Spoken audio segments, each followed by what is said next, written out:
Sun pictures நீங்களா கலாநிதி மாறன் அவரா? யாரு இதுக்கு தயாரிப்பாளரு? அவருக்கே தெரியாத டேட்டாலாம் நீங்க கொடுத்துக்கிட்டு இருக்கீங்க. ஒரு ஆபீஸ் பேரரா இருந்துகிட்டு இந்த மாதிரிலாம் செயல்படுறது உங்களுக்கு வெக்கமா இல்ல? யார் நீங்க, பெரிய ஆத்தரா? என்ன சார் கேமரான்னு உங்களுக்கு அப்படி ஒரு அலாதி இன்பம்? கேமரா பார்க்காம சொல்லுங்க.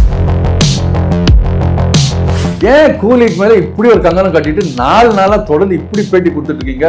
இப்படி டிராப் ஆச்சுன்னு சொல்லிட்டே இருக்கீங்க. யாருங்க நீங்க டிஸ்ட்ரிபியூட்டரா? டிராப் ஆனது எதை வச்சுங்க நீங்க சொல்லிட்டே இருக்கீங்க? அதனால உங்களுக்கு,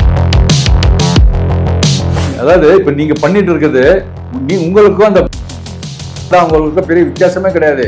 அவங்க நேரடியா அட்டாக் பண்றாங்க, நீங்க வந்து மறைமுகமா அட்டாக் பண்றீங்க. வேற எங்கன்னா பெரிய வெயிட் அமௌண்ட் எதுனா வாங்கியிருக்கீங்களா இதை பத்தி கேம்பெயின் பண்றதுக்கு? நீங்க தயாரிப்பாளர் சங்கத்துல நீங்க தான் ஒன்னா அந்த ப்ரொடியூசர். நீங்க எத்தனை படம் தயாரிச்சிங்கன்னு தெரியாது எனக்கு சரித்திரம். ஏன்னா எனக்கு ஞாபகம் இல்லை, நான் ரொம்ப குழந்தை. சரிங்களா? உங்களுக்குள்ளே பல திருத்தங்கள் பண்ண வேண்டியது இருக்கும் மிஸ்டர் தனஞ்சயன். நீங்க அதுக்கப்புறம் நீங்க மத்தவங்களை பத்தி பாருங்க. பெரும்பாலான படம் கிழிச்சு தொங்க போட்டுருவாரு. அப்படிப்பட்ட ஒரு ஆன்டி சினிமா இண்டியன்னு. அவருக்கு கடவுள் வந்து ஒரு பரிசு கொடுத்தாரு, ஒரு படத்தை இயக்கத்தை சந்தர்ப்பம் கொடுத்தாரு. அந்த ஆன்டி இண்டியன்னு அந்த நிலைமை என்னாச்சுன்னு உங்களுக்கு நல்லா தெரியும். தலைவர் படம் தானே இது. கண்டிப்பா ஆன்டி கேம்பெயினிங் நடந்தது.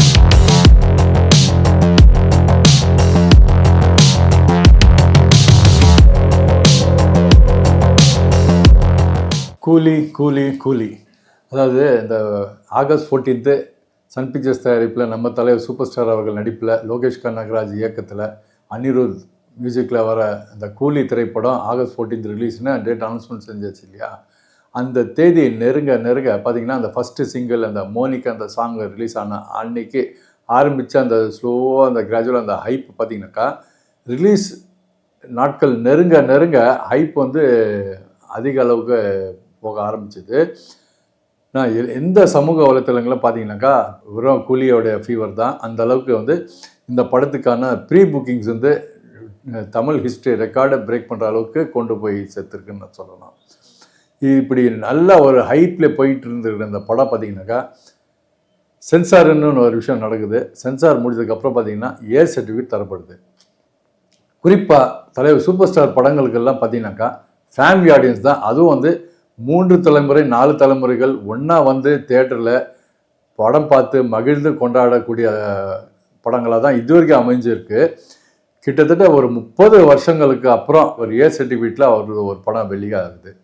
இந்த படத்தை பார்த்துட்டு வெளியே வந்த ஆடியன்ஸ் சொன்ன கருத்து வந்து, இந்த படத்துக்கு ஏன் ஏ சர்டிஃபிகேட் கொடுத்தாங்கன்னு புரியலப்பா அப்படின்ற மாதிரி தான் சொல்லிட்டு போனாங்க. அப்படி என்ஜாய் பண்ணிட்டு போனாங்க. அதில் வந்து குழந்தைங்களை வந்து விட்டு போகிறதுக்கு மனசு இல்லாமல் பல குடும்பங்கள் ரிட்டர்னு போனையும் நாங்கள் தியேட்டரில் கண்கூடாக பார்த்தேன். குறிப்பாக நிறைய மல்டிப்ளெக்ஸஸ்லாம். இது வந்து ஒரு சிறிதளவுக்கு நிச்சயமாக அந்த படத்தோட வசூலில் இந்த ஏ சர்டிஃபிகேட்டுன்றது பாதிப்பு நிச்சயமாக அமைஞ்சது, கண்கூடாக பார்க்க முடிஞ்சது. ஏன்னா அந்த தியேட்டர்களில் ஆவலாக வந்த ஆடியன்ஸும் இந்த ஏ சர்டிஃபிகேட்னால டிசப்பாயிண்ட் ஆகிட்டு திரும்பி போகக்கூடிய அந்த சூழ்நிலைகளையும் நம்மளால் பார்க்க முடிஞ்சது. இது ஒரு பக்கம் போயிட்டு இருந்தால் கூட எப்போவுமே பார்த்தீங்கன்னா அந்த பெரிய ஸ்டார்ஸ் படங்களுக்கே ஒரு சிக்கல் இருக்குது. என்னன்னாக்கா அந்த ஆன்டி கேம்பெயினிங்னு ஒன்று நடந்துகிட்டே இருக்கும். மற்ற ஆர்டிஸ்டுங்களுடைய ரசிகர்கள் ஒரு பக்கம் சமூக வலைத்தளங்களை இந்த மாதிரி வந்து நெகட்டிவாக ஸ்ப்ரெட் பண்ணுறது கொள்வது நடக்கும். இந்த படத்தும் விதிவிலக்கில் தலைவர் படம் தானே இது, கண்டிப்பாக ஆன்டி கேம்பெயினிங் நடந்துட்டு இது ஒரு பக்கம் நடந்ததா ஒரு சில விமர்சகர்கள் தான் சொல்ல முடியும். ஏன்னா அவங்க தான் மீடியான்னு சொல்ல முடியாது. ஏன்னா they are not authorised media people. ஏன்னா இப்போ சமூக வலைத்தளம் வந்ததுலேருந்து ஆளுக்கு நானும் ஒரு மீடியான்ற அளவுக்கு வந்துட்டான். குறிப்பாக இன்றைக்கி பார்த்தீங்கன்னா ஃபோன் வச்சுருக்கிறவங்களாம் இன்றைக்கி ஒரு மீடியா பர்சனாக கருதப்படுறான். அந்த அளவுக்கு இன்றைக்கி வந்து பெருகி போச்சு. இது வந்து யூடியூப்பு தான் இதுக்கெல்லாம் காரணம். ஏன்னா யூடியூப்பில் பார்த்தீங்கன்னா எந்த விதமான முதலீடும் கிடையாது. நீங்கள் கையில் இருக்கிற ஃபோன் வச்சா நீங்கள் வந்து கண்டென்ட்டு ஷூட் பண்ணி போட்டுக்கிட்டே போயிட்டு இருக்கலாம். உங்களுக்கு என்ன தோணுதோ அதை கூட போடலாம். இதுக்கு சென்சார்லாம் கிடையவே கிடையாது. இப்படி ஒரு காலம் இப்போ ஓடிக்கிட்டு இருக்கு. அந்த யூடியூப் உருவானதுனால பார்த்தீங்கன்னாக்கா பல பேர் இன்றைக்கி உட்காந்துட்டு நானும் விமர்சகர் அப்படின்ற பேரில் உட்காந்துட்டு இன்றைக்கி வந்து அட்ராசிட்டிகள் பண்ணிக்கிட்டு இருக்காங்க. பல நல்ல கருத்துக்கள் சொல்லிட்டு இருக்கிற காலங்கள்னு டீசெண்டாக நிறைய பேர் வந்து குறைகள் சொல்கிறது, நிறைவுகள் சொல்லி கொண்டாடுறது நிறைய போயிட்டு தான் இருக்குது. குறிப்பாக பார்த்தீங்கன்னா இந்த வன்மம்ன்றதை இந்த சோஷியல் மீடியாவில் குறிப்பாக ட்விட்டர் அப்புறம் வந்து யூடியூப்பில் அதிகமாக தான் போயிட்டுருக்கு. அதுக்கு வந்து விமோச்சனமே கிடையாது. அதுக்கு ஒரே விமோச்சனம் பார்த்தீங்கன்னாக்கா மக்கள் அதை தவிர்த்து கடந்து போகிறது மட்டுமே இதுக்கு வந்து சாத்தியப்படுத்த முடியுமே தவிர மற்றபடி இவங்களெல்லாம் கைப்பிடிச்சி கண்ட்ரோல் பண்ணுறதெல்லாம் வந்து இன்றைக்கி நடக்காத ஒரு காரியம். அதுதான் நான் சொல்ல வர கருத்து. இது ஒரு பக்கம் போய்கிட்டு இருக்கும்போது பார்த்தீங்கன்னாக்கா, ஆரம்ப காலத்திலிருந்த சினிமா உருவான காலத்திலிருந்த விமர்சனம்னு ஒரு விஷயங்கள் இருந்துகிட்டே தான் இருக்குது. அப்போ வந்து பிரிண்ட் மீடியா மட்டும்தான் இருந்தது. அப்போ டிவி கூட கிடையாது. டிவியே லேட்டராக 70s தான் வந்தது. அது வரைக்கும் தொலைக்காட்சி கூட கிடையாது. ஸோ அப்போ பிரிண்ட் மீடியா அப்படின்னு இருக்கும்போது பார்த்தீங்கன்னா, பிரிண்ட் மீடியாவில் அந்த விமர்சனம் வந்து படத்தோட வெற்றிக்கும் அந்த வளர்ச்சிக்கும் மிகப்பெரிய பலமாக இருந்திருக்கு. அந்த காலத்தில் அவ்வளோ பெரிய சப்போர்ட்டாக இருக்கும்.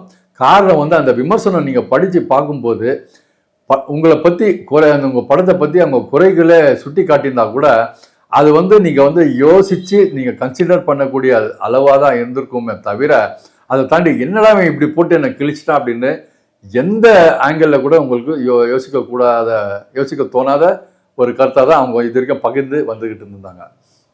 அதுக்கப்புறம் பார்த்தீங்கன்னாக்கா தொலைக்காட்சிகள் வந்தது. அதுக்கப்புறம் தனியார் தொலைக்காட்சிகள் நிறைய உருவாச்சு. குறிப்பாக பார்த்தீங்கன்னாக்கா சன் தொலைக்காட்சிகளில் வாரம் ஞாயிற்றுக்கிழமை அன்னைக்கு வந்து டாப் 10ன்ற ஒரு நிகழ்ச்சி நடந்துட்டு இருந்தது. டாப் 10 சுரேஷ்ன்ற பார்த்தீங்கன்னா அதை பார்க்கறதுக்குன்னே டிவியில் நிறைய பேர் உட்காந்துருப்பாங்க காலையில் அந்த டாப் 10 படங்களை பார்க்கறதுக்கு.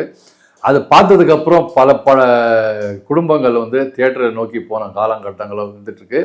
அதே மாதிரி அந்த டாப் 10ல் சுரேஷ் அவர்கள் வந்து படத்தை பற்றி ரொம்ப டீசெண்டாகவே அதை குறைகளை சொல்லித்தா கூட அந்த விமர்சனங்களே பார்த்தீங்கன்னாக்கா படத்துடைய வசூல் அன்றைக்கி ஞாயிற்றுக்கிழமையோட வசூல் எல்லாம் பெரிய அளவுக்கு பாதிக்கும் அப்படின்றத அன்றைக்கே தியேட்டர்காரங்கள் எல்லாம் சொல்லியிருக்காங்க.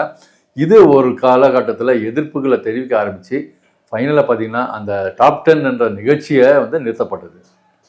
இது நடந்தது.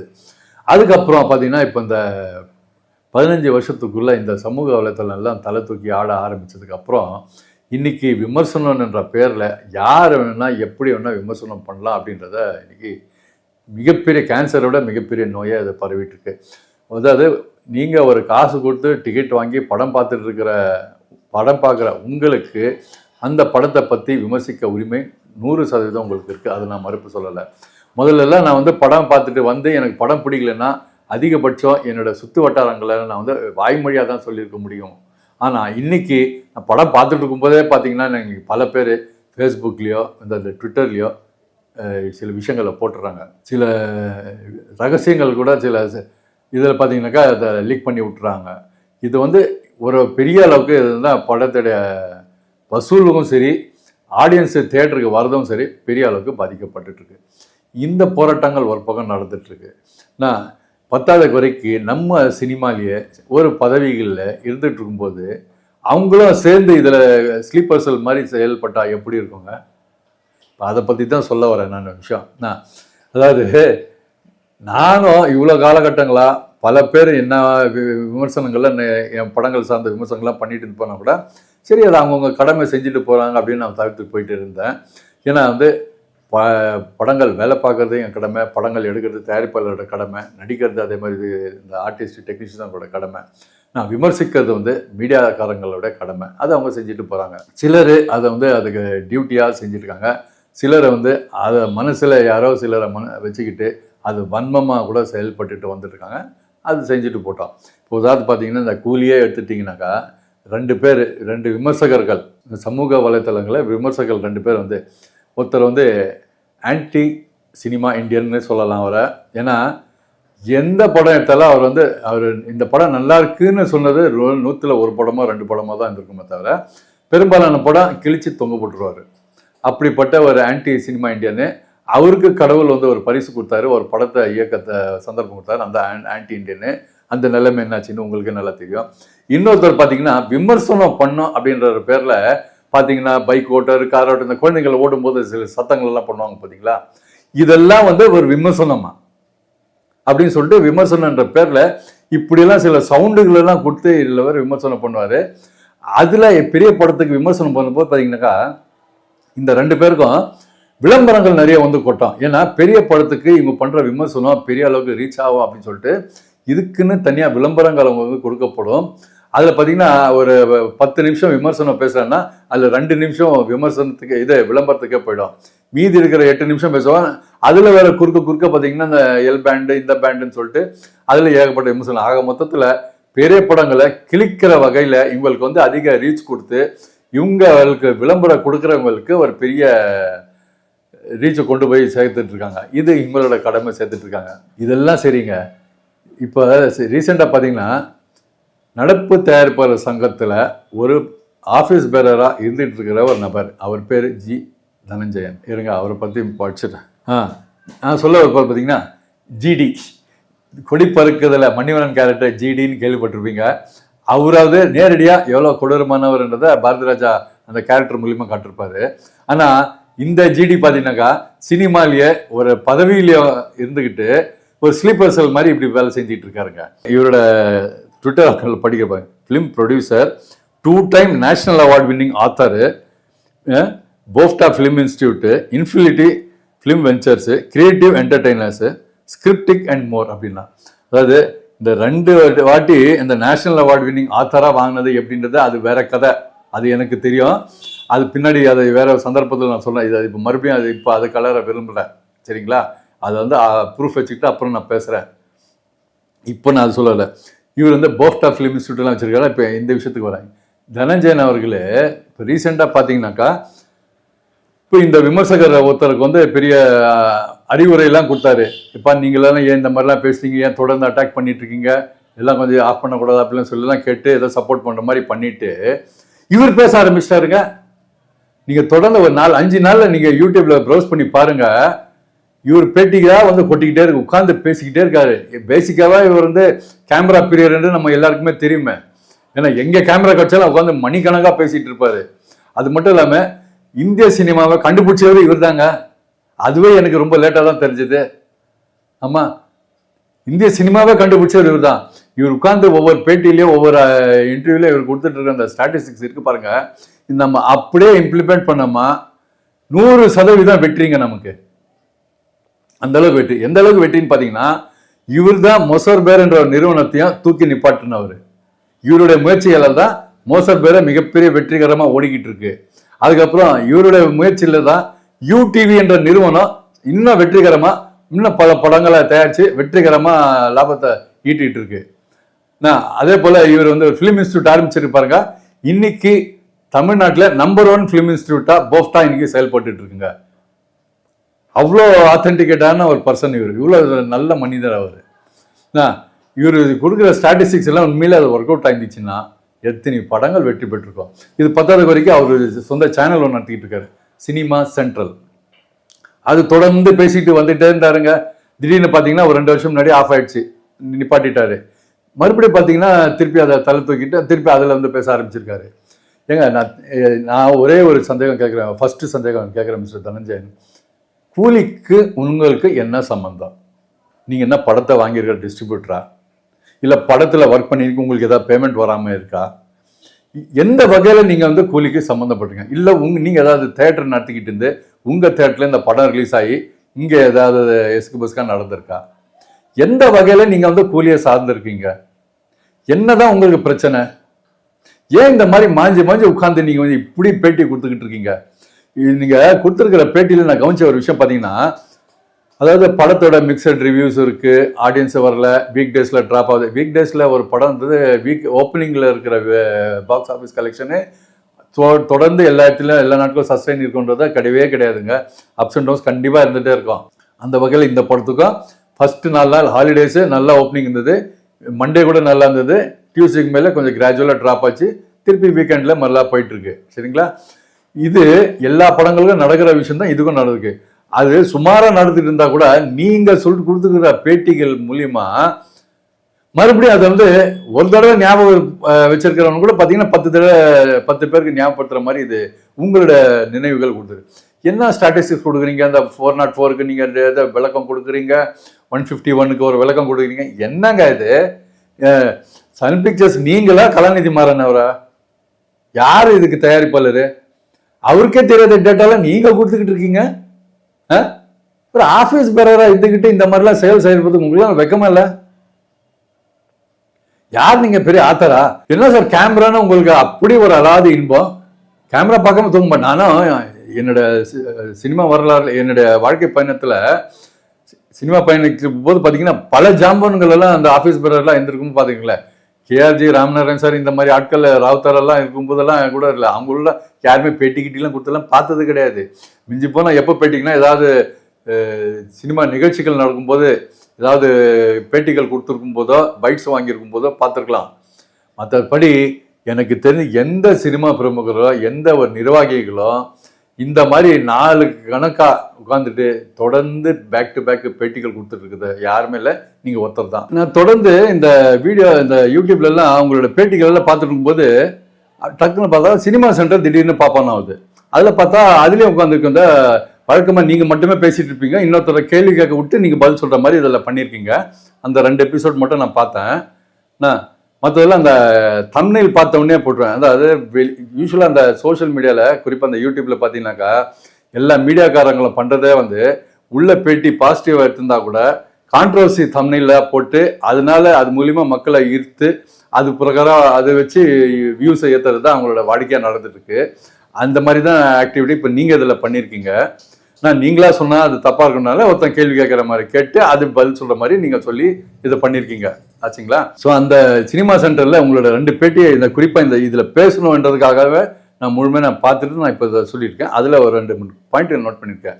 நீங்கள் என்ன சொல்லியிருக்கீங்கன்னா, காசு கொடுத்துட்டு படம் பார்க்குற உங்களுக்கு அதில் விமர்சிக்கிற உரிமை இருக்குது, அதை நீங்கள் ஒரு போஸ்ட் போட்டு போயிட்டே இருங்க, தொடர்ந்து அதை பற்றி கண்டினியூ பண்ணாதீங்கன்ற மாதிரி சொல்லியிருக்கீங்க. நீங்கள் என்ன பண்ணுறீங்க? நீங்களும் அதை தான் பண்ணிட்டு இருக்கீங்க. அதான் நீங்கள் படம் பார்த்தீங்க ரிலீஸ் அன்றைக்கி, மற்றவங்கள மாதிரி நீங்களோ ஃபர்ஸ்ட் டேவோ செகண்ட் டேவோ ஏதோ ஒரு படம் பார்த்தீங்க, பார்த்துட்டு உங்களோட ஒப்பீனியன் என்ன தோணுது ஒரு 4 வார்த்தை ட்வீட்டில் போட்டு போயிட்டே இருந்திருக்கலாமே. அதுக்கப்புறம் தொடர்ந்து நீங்கள் பாட்டுக்கு பேட்டி மேலே பேட்டியாக கொடுத்துருக்கீங்க. அந்த படத்தில் நடிச்சிருக்கிற டெக்னீஷியனில் ஒர்க் பண்ண டெக்னீஷியனு டெய்லி ப்ரொமோஷனுக்காக பேட்டி கொடுப்பாங்களா, அந்த மாதிரி உட்காந்து கொடுத்துட்டு இருக்கீங்க. அவங்களாவது படத்துக்காக அவங்களுக்கு சம்மந்தப்பட்டது பேட்டி கொடுப்பாங்க. நீங்கள் படத்தை காலி ஆயிடுச்சு, படத்தை ட்ராப் ஆயிடுச்சுன்னு இப்படியே நீங்கள் சொல்லிட்டு உட்காந்துட்டு இருக்கீங்க. வேற எங்கன்னா பெரிய வெயிட் அமௌண்ட் எதுனா வாங்கியிருக்கீங்களா இதை பற்றி கேம்பெயின் பண்ணுறதுக்கு? அப்படி தான் கேட்க தோணுது எனக்கு. நான் உங்களுடைய ஆக்டிவிட்டீஸ் அந்த மாதிரி தான் எனக்கு ட்ரிகர் பண்ணி காட்டுது. இன்னொரு விஷயம் மிஸ்டர் தனஞ்சயன், இப்போ சித்ரா லட்சுமணன் அவர்கள் இருக்காரு. அவர் பார்த்தீங்கன்னா ஜேர்னலிஸ்டாக இருந்து பிஆர்ஓ பயணத்தை ஆரம்பித்து அதுக்கப்புறம் பிற்காலத்தில் தயாரிப்பாளராக உருவெடுத்து இயக்குனராகவும் மாறி அதுக்கப்புறம் இன்னைக்கு நடிகராகவும் ஆயிட்டாரு, இன்னைக்கு சஸ்டெயின் ஆயிட்டாரு. இப்போ டூரிங் டாக்கிஸ்னு ஒரு சேனல் நடத்திக்கிட்டு இருக்காரு. அந்த டூரிங் டாக்கிஸ்ல பல பேரோட பேட்டிகள், மேரத்தான் பேட்டிகள் இப்படிலாம் எடுத்து நிறைய பழைய விஷயங்களை மக்களுக்கு ஷேர் பண்ணிட்டு வந்துட்டு இருக்காரு. இப்போ அவருடைய சேனல்ல கேள்வி பதில் எல்லாம் நடந்துட்டு இருக்கு, பல விமர்சனங்கள் போடுறாரு. இன்னைக்கு அவர் ஒரு சோசியல் மீடியா விமர்சகர்களா, ஒரு யூடியூப் சேனல் அதிபரா இன்னைக்கு நம்மளால பார்க்க முடியுது. நீங்க அந்த மாதிரி சினிமா சென்டரோட பப்ளிஷரா விமர்சகரா மட்டுமே மாறிக்கோங்க, இந்த போஸ்டர் ராஜினாமா பண்ணிடுங்க, நான் உங்களுக்கு கேள்வி கேட்க மாட்டோம். ஆனா நீங்க கிரிட்டிக்கா மாறிடுங்க. ஆனா நீங்க தயாரிப்பாளர் சங்கத்துல நீங்க தான் ஒன்னா ப்ரொடியூசர். நீங்க எத்தனை படம் தயாரிச்சிங்கன்னு தெரியாது எனக்கு சரித்திரம், ஏன்னா எனக்கு ஞாபகம் இல்லை, நான் ரொம்ப குழந்தை, சரிங்களா? நீங்க பெரிய ஜாம்பான் சார், நீங்க எத்தனை படம் தயாரிச்சிங்க அப்படின்றது எனக்கு ஞாபகம் இல்லை. அப்படியே தயாரிச்சிருந்தா கூட இப்போ நீங்க தயாரிப்பாளரா இல்லது கிரிட்டிக்கா, மீடியாவா, டிஸ்ட்ரிபியூட்டரா, எக்ஸிபிட்டரா என்னன்றது நீங்க ஒரு தெளிவுக்கு வாங்க. ஏன்னா ஒரே குழப்பம் பண்ணிட்டு இருக்கீங்க எல்லாரையும் போட்டுட்டு, இந்த மாதிரி உட்காந்து டெய்லி எல்லா சேனல்லையும் பேட்டி கொடுத்துட்டு. முதல்ல நீங்க என்ன சொல்ல வந்தீங்கன்றத தெளிவுபடுத்திக்கோங்க. நீ இது வரைக்கும் நீங்க வாழ்க்கையில எவ்வளோ பேட்டி கொடுத்துருக்கீங்க, எவ்வளோ விஷயங்கள் நடத்துறீங்க, ஏதாவது ஒரு விஷயம் நீங்க எதை எடுத்து சொல்லி பண்ணி இது சக்சஸ் ஆச்சு, இதெல்லாம் ஃபாலோ பண்றாங்கன்னு யாரா சொல்ல முடியுமா? சொல்ல முடியாது. உட்காந்து நீங்க கொடுக்குற அளவுக்கு ஸ்டாட்டிஸ்டிக்ஸு எனக்கு தெரிஞ்சு தமிழ் சினிமாவில் எவ்வளோ அவ்வளோ ஸ்டாட்டிஸ்டிக்ஸ் கொடுக்கல. அவ்வளோ பெரிய ஜாம்பவானுங்க நீங்கள். இன்ஃபினிட்டின்னு ஒரு கம்பெனி ஆரம்பிச்சிங்க, ஜாயிண்ட் வெஞ்சர் கம்பெனின்னு. நான் படங்கள் தயாரிச்சிங்க, டிஸ்ட்ரிபியூட் பண்ணிங்க. அதுக்கப்புறம் அந்த கம்பெனி என்னாச்சு? அப்புறம் போஃப்டான்னு ஒரு ஃபிலிம் இன்ஸ்டியூட் ஆரம்பிச்சிங்களே, இவ்வளோ பெரிய கிராண்ட் ஸ்கேலில். இந்த மாதிரி இன்ஸ்டியூட்டே கிடையாதுன்ற லெவலுக்கு நீங்கள் ஃபார்ம் பண்ணீங்க. உங்கள் இன்ஃப்ளூயன்ஸ் யூஸ் பண்ணி பல டைரக்டர்களை, பல டிஓபிகளெல்லாம் கிளாஸ் எடுக்க வச்சிங்க. என்னாச்சு அந்த போஃப்டா? உங்களுக்குள்ளே பல திருத்தங்கள் பண்ண வேண்டியது இருக்கு மிஸ்டர் தனஞ்சயன். நீங்கள் அதுக்கப்புறம் நீங்கள் மற்றவங்களை பற்றி பாருங்க.